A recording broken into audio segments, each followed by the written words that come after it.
어느 한 잡지사가 이렇게 조사를 했습니다. 요즘 어떻게 지내십니까? 그럭저럭 살고 있습니다. 어떤 사람은 정신없이 살아가고 있습니다. 어떤 분은 죽지 못해 살고 있습니다 라고 답한 사람이 많았답니다. 여러분 어떻게 답하시겠습니까? 요즘 어떻게 지내십니까? 라는 물음에 어떻게 답하시겠습니까? 사실 오늘 현대인들은 무엇을 위해 사는지 알지 못한 채 너무 많이 분주합니다. 왜 살아야 하는지 묻는 것조차 잃어버린 것. 마치 다람쥐가 쳇바퀴 안에서 뛰는 것처럼 무엇인가 쫓기며 그렇게 바쁘게 그렇게 살아가고 있습니다. 마침 더듬이 잘린 개미가 길을 가고 헤매는 것처럼 갈 길을 잃은 채 방황하며 살아가고 있다는 것입니다. 한마디로 인생의 목적을 잃어버린 채 살아가고 있는 오늘날의 현대 크리스찬들, 과연 제대로 살고 있는 것일까? 우리가 이렇게 살아도 되는 것일까? 14절 말씀 보면 이렇게 얘기합니다. 바울은 이렇게 말해요. 표대를 향하여 그리스도 예수 안에서 하나님이 위에서 부르신 상을, 부름의 상을 위하여 달려가노라고 했습니다. 한마디로 바울은 표대를 향하여 달려가는 삶입니다. 여기서 표대를 향하여 달려간다라고 하는 말은 달리기 선수가 꼬린 지점을 바라보며 열심히 달려가는 것, 때로는 사냥꾼이 표적을 정해놓고 집요하게 추적하며 사냥할 때 쓰던 말이 바로 여기 달려간다, 옛날 성경에 쫓아가노라 라고 말하는 것입니다. 그러니까 바울 사도는 달리기 선수가 꼬린 점을 향하여 견눈도 한눈도 팔지 않고 얼마나 열심히 달려나가고 있습니까? 전력 질주하는 것처럼 목표를 정해놓고 최선을 다해 살고 있는 삶이 바울 사도의 삶이었다는 것입니다. 바울은 사냥꾼이 표적을 정해놓고 집요하게 달려가는 것처럼 그런 삶을 살았다는 것입니다. 바울뿐이겠습니까? 성경에 나타나는 수많은 사람들은 참으로 그렇게 그 목표를 향하여 열심히 달려갔다는 것입니다. 베드로 갈릴리 바다에서 평생 어부로 살던 사람이었습니다. 하루하루 고기 잡으며 평범하게 살던 사람이었는데 어쩌보면 뭐 인생의 목표라고 할 것까지는 없고 그럭저럭 그렇게 살던 사람이었습니다. 그러나 예수를 만난 뒤에 그의 삶이 변했습니다. 사람 낚는 어부로요. 새로운 인생의 목표를 세우게 되어진 것입니다. 그 목표를 향해 전력 질주했던 베드로 사도, 모세는 젊은 인생의 꿈을 다졌고 나이 80에 평범하게 양을 치며 살던 사람이었습니다. 어찌 보면 그죠, 젊은 날을 다 줬고 그렇게 살아가는 사람. 그가 호렙산에서 하나님을 만난 뒤 변했습니다. 하나님께서 내 백성을 인도하라고 하는 그 명령을 받고 그 목표를 향해 모세는 전심전력하여 달려가고 있다는 것입니다. 그렇습니다. 우리 그리스도인들은 목적이 있어야 되는데 그 목적이 어떤 목적이 있어야 되느냐라는 것입니다. 주님 사랑하고 교회를 애정을 가지고 좀 섬길 수 있는 것, 교회를 내 삶의 중심으로 모셔놓고 주님 뜨겁게 사랑하는 마음으로 이거 애정을 가지고 섬겨 나갈 때 우리는 그 삶의 인생을 우리 바라보게 되었습니다. 주님 사랑하고 주님께서 나에게 주신 사명 깨닫게 되어지고 그것을 향하여 달려나가는 것입니다. 여러분 예전에 얼마 전에 국제시장 마지막 장면에 나이 늙어 노인된 주인공 덕수가 설날이 되어서 모인 가족들이 거실에서 떠들썩하게 웃고 노래하고 음식을 나눠 먹고 이런 것을 물끄러미 쳐다보다가 혼자 방에 들어와 흥남부두에서 헤어진 아버지 사진을 바라봅니다. 아버지는 잃어버린 여동생을 찾아간다면서 덕수를 붙잡고 신신당부합니다. 덕수야, 잘 들어라. 내가 곧 따라간다. 네가 장남이니 가족들 잘 지키라. 내 걱정 말고. 이미 노인이 된 이 덕수는 아버지의 사진을 보며 혼자 소리쳐서 이렇게 외칩니다. 말합니다. 아버지, 이만하면 내 잘 살았지. 그리고 이어서 이렇게 말합니다. 근데 여기까지 오는데 내 진짜 힘들었거든요. 내 진짜 힘들었어요. 아버지 보고 싶습니다. 그 장면 속에서 내가 오바랩이 되는 모습이 있는데, 우리 먼저 그 장면 한번 보고 또 얘기 좀 합시다.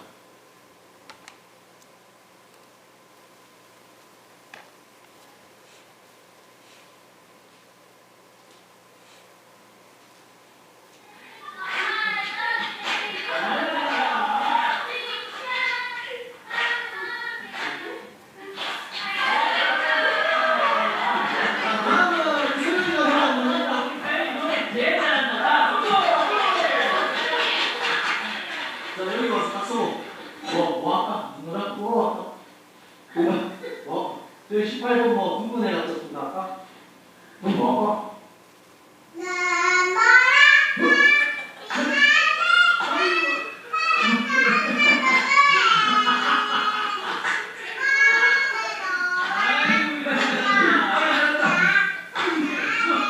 아, 무슨 소리야, 진짜. 아이고, 얘들아, 진짜가. 뭐야, 그래, 애들 거다.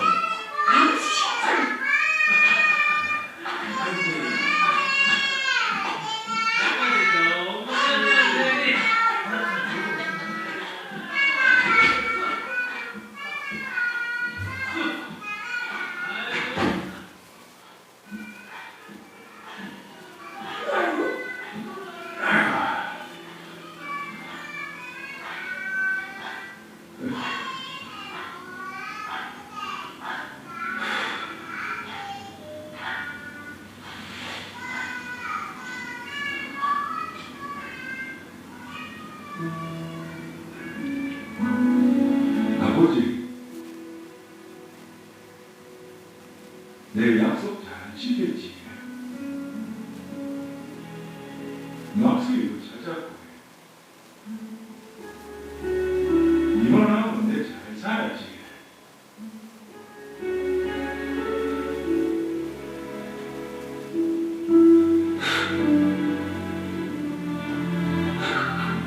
근데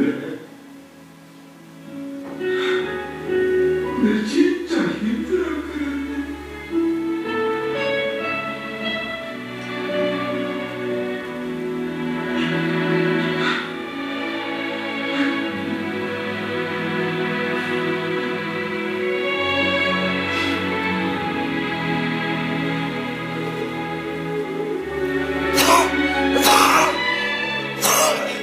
무시하라, 무시야.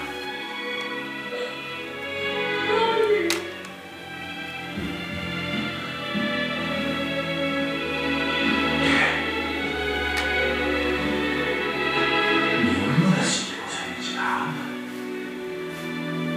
내가 내가 고맙다. 내 못한 거 네가 잘 해줘서 진짜 고맙다.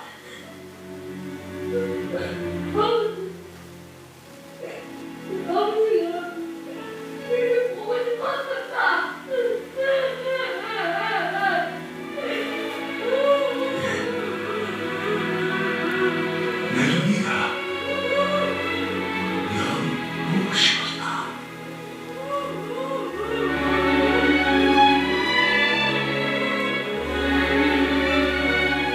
예, 거기까지 보겠습니다.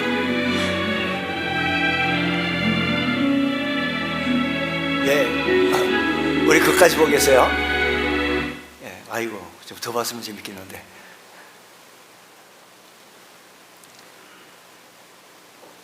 이 덕수라고 하는 사람은 그 장면에서 거기까지 오느라고 진짜 힘들었나 봅니다. 힘들었습니다. 마침 우리가 주님 앞에 갔을 때 제가 그렇게 말합니다. 주님, 주님께서 주신 사명 감당하려고 애를 쓰며 살았습니다. 근데 주님, 너무 힘들었습니다. 솔직히 제 마음 안에 때때로 주님 뜻대로 산다는 것이 힘들다는 느낌이 들 때가 참 많았습니다.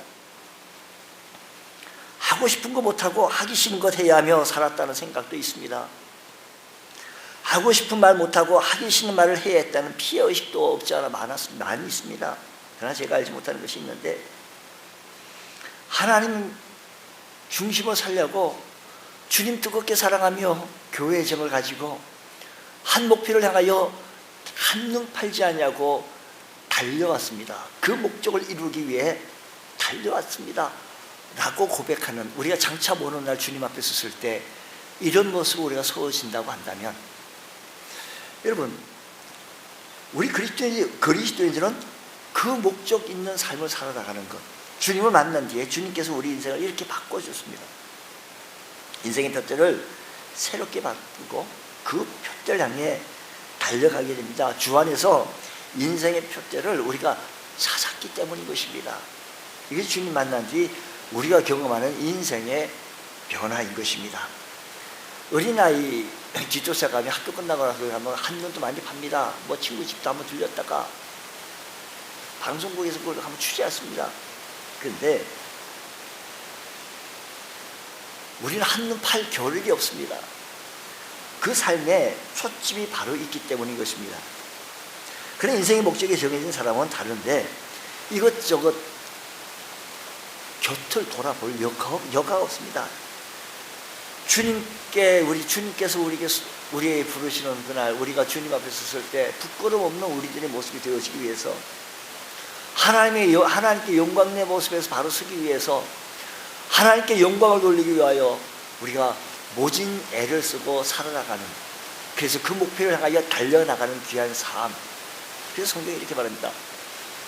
내 이름으로 불려지는 모든 자, 곧 내가 내 영광을 위하여, 하나님의 영광을 위하여 창조한 자를 오게 하라. 그를 내가 지었고 그를 내가 만들었다고 이사야서 말합니다.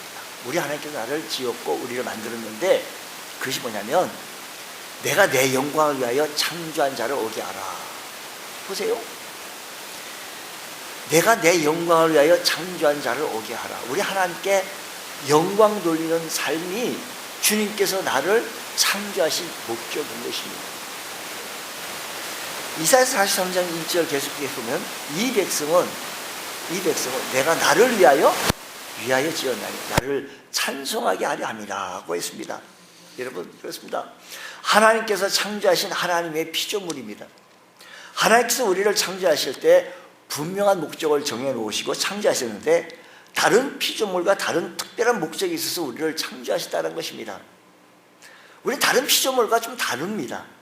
우리가 그 목적을 깨달아야 되는데, 하나님께서 정하신 목적을 우리 삶의 표대로 삼아야 하는 것입니다. 그리고 그 표대를 향하여 최선을 다하여 주님 뜨겁게 사랑하고 교회 애정을 가지고 섬겨나가는 우리들의 믿음의 발걸음이 좀 튼튼해지고 아름답게 세워져 나가기를 원합니다.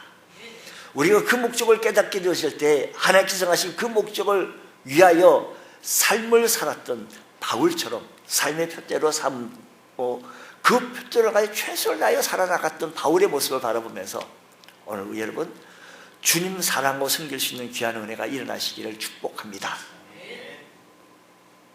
오늘 본문 말씀 빌립보서 3장 12절 말씀 보면 그 어떤 목적인가 하니 오직 내가 그리스도 예수께 잡힌 바 된 그것을, 오직 내가 그리스도 예수께 잡힌 바 된 그것을 잡으려고 달려간다라고 말합니다. 예수께 잡힌 바 된 그것. 여러분, 우리가 아는 대로 원래 바울은 나름대로 인생의 목표가 있던 사람이었습니다. 야심이 대단합니다. 일찍이 고향 다소에서 예루살렘의 청혼의 꿈을 안고 유학을 했습니다. 유대교에 철저히 헌신해서 당시 신흥 종교로 걸친 아픈 종교가 기독교였는데 이 기독교를 박해하는데 앞장섰던 사람이 바울이었습니다. 그는 유대교에 총망받는 차세대의 인물이었습니다. 이제 최고의 랍비가 돼서 한 시대를 풍미할 야심찬 인물, 그가 바울입니다. 그렇습니다. 그러는 그가 담에색 도상에서 부활하신 예수님을 만나게 됩니다. 그 순간 그는 온전히 그분께 붙잡히게 돼요. 그리고 그분이 자기를 붙잡으신 이유가 무엇인지 알게 되어지는데 이제 그 이유를 향하여 최선을 다하여 삶을 살고 싶다라는 것입니다. 그러기 위해 바울은 그동안 자기가 꿈꿨던 그 모든 것, 자기가 가지고 싶었던 그 모든 것 다 똥과 같이 버렸던 배설물과 같이 여기게 되어졌습니다. 우리 그리스도인들은 주님께서 주시는 인생의 목적을 가지고 사는 사람들입니다. 세상에서 얻어진 인생의 목적이 아니라 자기 스스로 세운 인생의 목적이 내 스스로 세워진 인생의 목적이 아니라 주님께서 잡힌 바 된 그것을 우리 인생의 목표로 삼고 달려나갈 수 있는 것. 그래서 주님께서 나에게 주신 그 일 하라고 우리 주님께서는 이렇게 말합니다. 내가 내 영광을 위하여 창조하는 자. 우리를 보고 하나님께서는 하나님 영광을 위하여 나를 창조하셨다는 것입니다. 오늘 우리들 먹든지 마시든지 무엇을 하든지 다 하나님의 영광을 위해서 삶을 살아갈 수 있는 믿음의 권속들 되어지시길 바랍니다. 아멘. 아멘.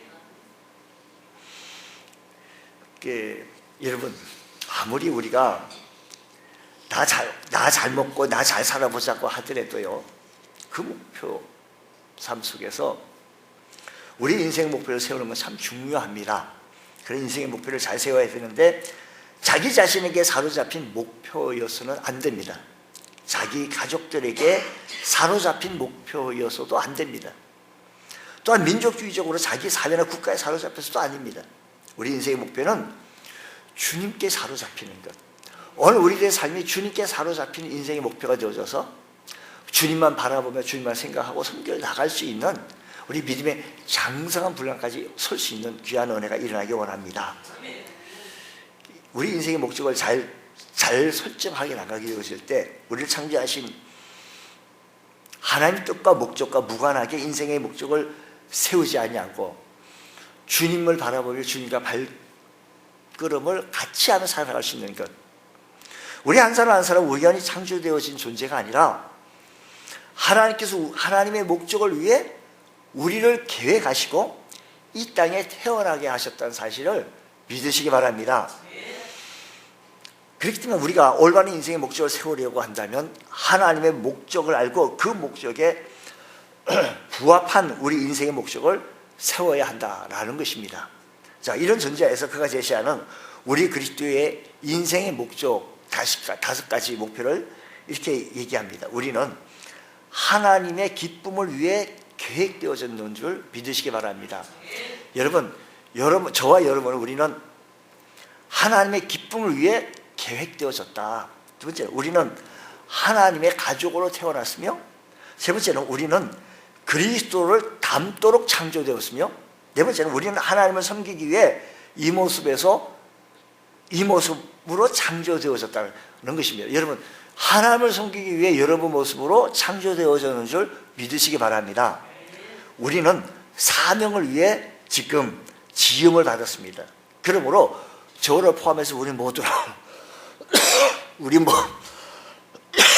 모두는요, 할 일이 없는 사람이 없어요. 할 일이 없는 사람이 아무도 없어요. 우리 모두는 내게 맡긴 사명이 있습니다. 그 일을 찾아서 그 목적을 향하여 하나님께 영광을 돌리는 귀한 삶이 되시기를 주의 이름으로 축복합니다. 우리 인생의 목적을 가지고 계십니까? 그 목적이 주님께 붙잡힌 것 되어져야 되는데, 여러분 자신의 욕망이 붙잡혀 있다든지, 여러분 가족에 붙잡혀 있다든지, 주님께서 우리를 창조하셨기에 우리 인생의 목적은, 그래서 우리는 주님께 붙잡혀 있어야 된다, 이 말씀인 것입니다. 오늘도 여러분 주님께 붙잡힌 바 되어져서 정말로 주님 앞에 섰을 때 환경을 바라보거나 이 시대를 바라보거나 주님 오실 때가 다 된 것을 우리가 직시하면서 주님 앞에 섰을 때 정말로 제가 힘들었습니다. 주님 바라보며 나 달려오느라고 힘들었습니다 라고 또 얘기할 수 있는, 그래서 주님 앞에 목적이 사로잡히고 그것을 향해 달려나갈 줄 아는 믿음의 권속들 되어지기 원합니다. 그러면 어떤 태도가 되어지는가 하면 13절 말씀, 빌립보서 3장 13절, 형제들아 나는 아직 내가 잡은 줄로 여기지 아니하고 오직 한 일, 즉 뒤에 있는 것을 잊어버리고 앞에 있는 것을 잡으려고 한다는 겁니다. 나는 아직 내가 잡은 줄로 여기지 아니하고 오직 한 일, 즉 뒤에 있는 것을 잊어버리고, 지금 바울이 빌립보서를 쓰고 있을 때 인생의 성향이었습니다. 그게 젊은 나이가 아니었다는 얘기죠. 로마 옥중에 갇혀 있던 나이 65세 전후의 시기였는데, 이 바울이 얘기하기를 인생의 대단한 막을 내리기 위하여 준비하고 있을 때입니다. 긴 세월을 벅차게 선교 사역을 마치고 정리하고 있을 때입니다. 이쯤 바울이 이 시기쯤 되면 무언가 좀 이루었다라고 말해야 되지 않겠습니까? 내가 열심히 해서 내가 이런 것을 이루었다라고 얘기해야 되는데, 그는 이렇게 말합니다. 바울은 아직도 할 일이 남았다라는 것입니다. 아직도 땅끝까지 가지 못했고, 아직도 주변에 잃어버린 영혼들이 많고, 아직도 복음을 전하지 못했기 때문에 아직도 멀었다라는 것입니다. 아직도 할 일이 많다라는 것입니다. 어떤 은퇴하신 목사님이 그렇게 바쁘시더니 요사이에 어떻게 지내십니까? 라고 물었으면 그 어르신 말씀이 은퇴하고 나니까 더 바쁜 것 같다라고 말합니다. 여러분, 우리가요 신앙생활 할 때 내가 예전에 내가 다 했어, 이제는 다 됐어, 다 된 거야, 다 한 거야. 바울은 그렇게 하지 않았다는 겁니다. 아직도 보니까 세계 아직까지 땅끝까지 가지 않았고, 아직도 주변에 예수 안 믿는 사람도 있고, 아직도 복음을 증거해야 될 영역과 부분들이 참 많다라는 겁니다. 무슨 말입니까? 아직 자본줄로 여기지 않았다라는 것입니다. 많은 크리스찬들은 많은 신앙이 노령게 되었으면 내가 예전에 왕년에 그거 울고 먹느라고 아직 지금은 그래서 지금은 어떻게 됐는데? 라고 물으면 아무도 안 하는 거예요. 지금 내가 주님 뜨겁게 사랑하고, 지금 내가 주님께 기도하고, 지금 내가 주님을 향하여 전도하고, 내가 마땅히 해야 할 일, 그를 아는 지식에서 자라가며 주님을 닮아가며 주님을 배워나갈 줄 아는 것. 언제요? 예전에 다 했다라고 열정이 있는 게 아니고요, 지금입니다. 지금. 아멘. 지금 기도 안 하면 언제 기도합니까? 지금 전도 안 하면 언제 합니까? 예전에 다 해봤다고요? 다음에 또 할 거라고요? 우리가 시대를 보거나 환경을 바라볼 때 주님 오실 때가 다 됐는데, 주님 오시기 전에 지금 해야 합니다. 또 그분이 죽기 전에 지금 전도해야 합니다. 내가 지금 아직까지 기력이 있고 내가 아직까지 샘을 할 수 있는 나이, 할 수 있다라고 한다면 지금 하나님께 기도해야 합니다. 지금 아직까지 건강이 있으면 그 건강을 놓고 하나님 앞에 기도하는 겁니다. 기도는요, 말씀드린 대로 쉽게 생각하세요. 아이가 아버지에게 그 얘기하던 것처럼 소리내서 기도하는 겁니다. 구체적으로 풀어서. 여기 말씀 보니까 뒤에 있는 것을 잊어버린다고 했습니다. 바울은 지금까지 자기가 이루어놓은 그 업적을 바울이 지금까지 이루어놓은 업적이 참 많았지 않았겠어요? 그걸 다 잊어버린다는 것입니다. 자칫 과거의 업적이에 자기 자랑거리가 되어져서 발목 잡히는 일이 없어야 된다는 것입니다. 이만하면 됐지 뭐 라는 그거 안 한다는 겁니다. 뒤에 있는 것은 잊어버리고 라는 것입니다. 우리 그리스도인들은 그럴 수 없습니다. 아직 다 이룬 것이 아니기 때문에 마라톤 선수가요, 골인 지점까지 오기 전까지는요 열심히 달려야 합니다. 아멘. 아멘. 우리 그리스도인들은 아직 달려가야 할 거리가 아직도 남아있기에 주님 뜨겁게 사랑하고 교회의 애정을 가지고 섬겨나가는 것, 아직도 할 일이 있기에, 말씀드린 대로 지금 바울은 할 일이 있어요. 우리 주님께서는 우리를 지을 때, 창조할 때 말씀드린 대로 우리 모두에게 사명을 주었고 하나님께 영광을 위하여 우리를 창조되었다라고 말씀합니다. 또 앞에 있는 것을 향해 쫓아간다라고 바울은 말합니다. 바울은 앞에 것을 향해 쫓아간다라고 말하는데, 이 말은 달려간다라고 말한 이 말은 다름질 경주에서 주로 쓰이는 말입니다. 육상 선수가 결승점을 향해 달려가는 모습을 표현한 것입니다. 100m 경기를 보면 선수 마지막 순간에 보면 100m 경기하는 사람이 우리 엄마가 여기 와 계신가? 한눈 팔 겨를이 없습니다. 관중성을 볼 겨를이 없습니다. 바울은 그리스도의 삶이 그러해야 한다라고 말합니다. 그래서 표대를 바라고 최선을 다하고 달려가야 한다는 것입니다. 주님 바라보고 달려나가며 우리가 주님 닮아가는, 그래서 우리 믿음의 지식이 진보를 인해 그래서 주님을 뜨겁게 살아가고 섬겨나갈 수 있는 그런 귀한 은혜가 있게 해주셔서 꼬린점 지점까지 우리가 주님을 향해 달려나갈 줄 아는 것. 이 세상에 목적을 잃어버린 채 살아가는 사람이 참 많습니다. 그러나 우리 그리스도인들은 목적 있는 삶을 살아야 되는데 하나님의 영광을 위하여, 그 목적을 가져도 자기 자신을 위한 목적이 아니라 가족들을 위한 목적이 아니라 하나님께 붙잡힌 바 된 그것을 이루려고 달려나갈 줄 아는 것. 우리 그리스도인들은 하나님을 위한 목적을 가진 사람들이기에 우리 주님께 쓰임받을 수 있는 복된 은혜가 일어나시기를 주의 이름으로 축원합니다. 기도하겠습니다. 하나님 감사합니다. 저희들 주님 섬기는데 정말 힘들었거든요. 주님, 우리가 동행하여 주시고 내게 맡겨진 이 목적을 이루게, 사명을 이루기 위해서 달려나갈 줄 아는 믿음의 권속들 되어지게 하여 주옵소서. 넘어지지 않게 해주시며 우리 주님을 바라보며 달려나갈 수 있는 귀한 은혜가 일어나게 하여 주옵소서. 주님 사랑합니다. 주님 사랑합니다. 이 사랑하는 마음 변치 않게 하여 주시고 뜨겁게 사랑하는 마음으로 우리 구주 예수 그리스도 그날 주님 오시는 그날까지 열심 품고 주를 섬겨나갈 수 있는 은혜가 일어나게 하여 주옵소서. 이 시간에 우리 심령에 부활의 영이 임할지어다, 성령이 임할지어다, 주의 권능이 임할지어다, 주의 역사하심만 있게 하여 주시옵소서. 이사하며 예수님 이름으로 기도드립니다.